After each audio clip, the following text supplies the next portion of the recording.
Saudara dan saudariku yang kekasih, Salam, selamat berjumpa dengan Forkat, Forum Katekismus, tempat belajar firman Tuhan berdasarkan Alkitab dengan menggunakan buku Katekismus Gereja Kerasulan Baru. Damai sejahtera Tuhan Yesus Kristus menyertai kita.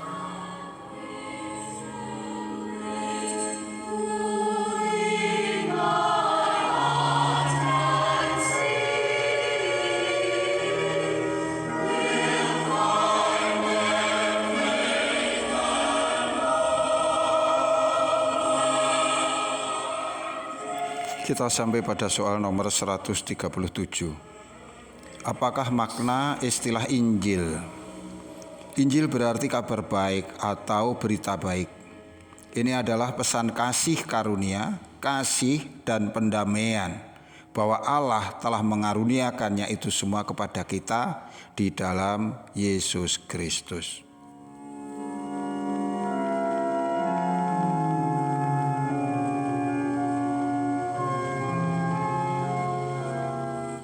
Saudara dan saudariku yang kekasih, beberapa orang bertanya, mengapa Yesus berbicara tentang Injil dengan mengatakan waktunya sudah genap, kerajaan Allah sudah dekat, bertobatlah dan percayalah kepada Injil.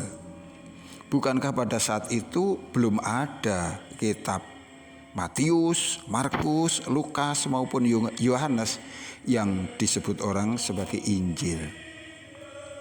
Injil dalam pengertian yang sempit memang bisa diartikan sebagai kitab suci orang Kristen. Ini menunjuk kepada keempat kitab pertama dalam Perjanjian Baru, yaitu Injil Matius, Markus, Lukas, dan Yohanes.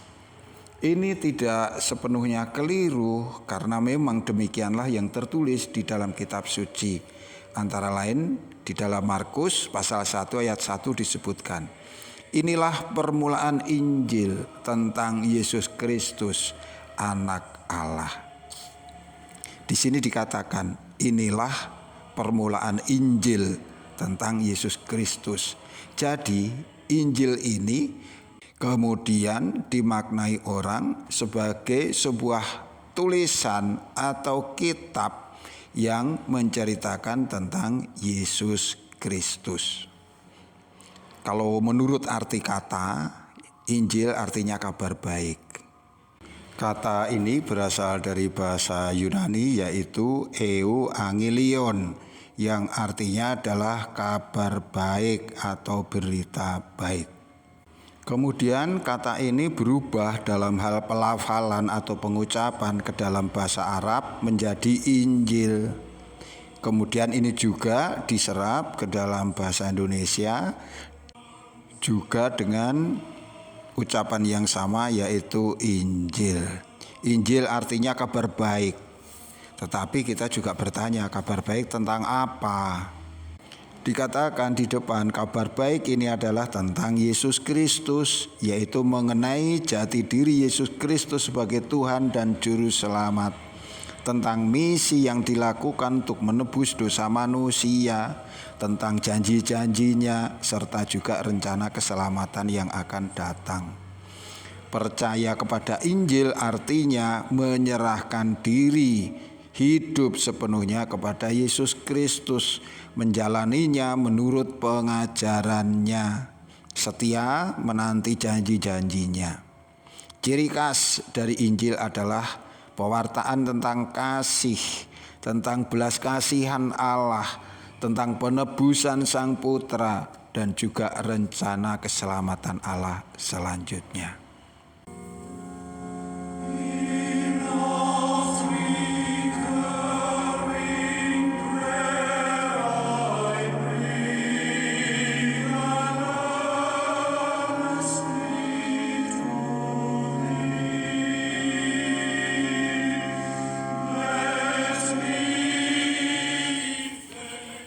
Saudaraku yang dikasihi Tuhan, di dunia ini kita sering mendengar kabar baik. Tetapi kabar baik yang berasal dari dunia bukanlah kabar baik yang sesungguhnya.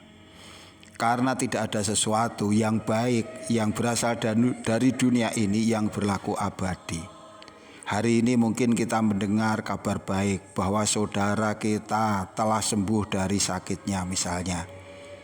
Kini ia memang sehat, tetapi kabar baik ini tidak akan berlangsung untuk selamanya. Karena setiap mereka yang saat ini telah sembuh dari sakitnya, akhirnya nanti dia juga akan mengalami sakit lagi. Ini sebagai contoh saja. Kabar baik yang sesungguhnya hanyalah apa yang berasal dari Tuhan, yaitu Injil, yaitu Yesus Kristus sendiri. Kebaikan yang berasal dari Allah ini berdimensi abadi, karena bagi mereka yang mau menerima, mau mempercayai kabar baik ini, mereka bukan hanya memperoleh keberuntungan tatkala masih hidup di muka bumi, melainkan juga bagi mereka yang tetap setia kepada Tuhan, mereka akan mengalami masa depan yang indah bersama Dia. Kabar baik yang berasal dari Tuhan tidak pernah bisa rusak, tidak mungkin menjadi pudar, melainkan akan senantiasa bersinar dan membawa kebahagiaan untuk selama-lamanya. Tetaplah engkau setia, percayalah kepada Injil, yaitu Yesus Kristus pembawa keselamatan. Tuhan memberkati kita, sampai jumpa. Amin.